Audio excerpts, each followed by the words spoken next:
All right, real quick, Duck fans. The College Football Board of Directors has approved a 12-team playoff in college football starting in 2026. Details are still coming out, and we'll, of course, talk about them as they are released in the coming days. But, yeah, this has got to be really quick because I kind of got to get out of here. Look, Oregon doesn't need this. They don't. There's nothing about this that helps Oregon dramatically. I will die on that particular hill. Oregon has been to a national championship game in the BCS era, in the college football playoff era. And yeah, they could do it in a 12-team playoff, obviously, because they've done it before. But the formula for getting there doesn't change in a 12-team playoff. If you were the 12th ranked team, think about at the end of the year, not the start of the year, not the middle of the year, when we're still figuring out just how good everybody is. At the end of the year, have you ever felt that a team ranked outside of even the top four could win a national championship? My answer to that question is no, they could not. Oregon's best year with Mario Cristobal was 2019, won the Rose Bowl, finished a 12-game winner. It was a really good year. Does anyone think that that team could have won the national championship? You know who won it that year? LSU and Joe Burrow. Oregon, if they had either beaten Auburn or not lost to Arizona State, would have been in the playoff that year, which is great. It would have been exciting to have the opportunity. They would have been trounced by LSU. That offense was not going to score with that Tigers team.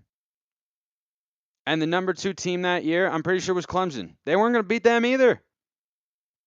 They were not.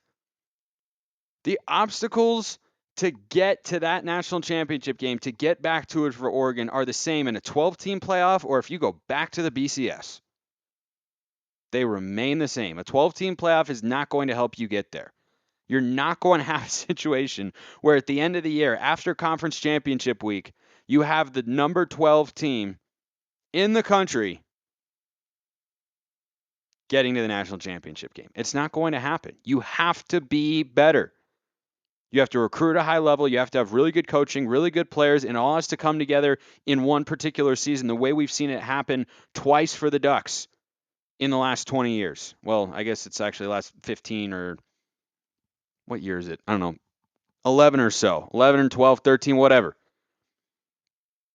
It doesn't change. This is not a big advantage. If Oregon has a season, if they go 9-3, they play a decently tough schedule. They go 9-3 and let's say they beat someone in the Pac-12 championship game and they're 10-3, right? Like Utah was a season ago when they were Pac-12 champions. If you're 10-3 and you're sitting at anywhere from number 8 to 11 in the country, can we not all agree that the top four that are getting into the playoff every year are on a different level? Because Cincinnati got in, right? Beat a top 10 team in Notre Dame, undefeated on the schedule, right? First G5 to get in. They were kind of competitive. But Oklahoma in the Big 12, if you're not a fan of the G5 teams and such, has been winning the Big 12 for many years. They won it with Lincoln Riley many times. And they got into the playoff. And they got blown out a couple times. And Notre Dame's been blown out a couple times because the same underlying problems for those teams exist. Notre Dame's offense wasn't explosive enough, and overall, maybe they were a touch overhyped, but their schedule warranted probably that they get in the years that they did. I'm not against them getting in, but I'm against anybody else getting in. You have to be at a certain level, and expanding the playoffs to 12 teams doesn't change anything for anybody, and that includes Oregon. Enjoy the game tomorrow. See you next time. Have a wonderful rest of your day.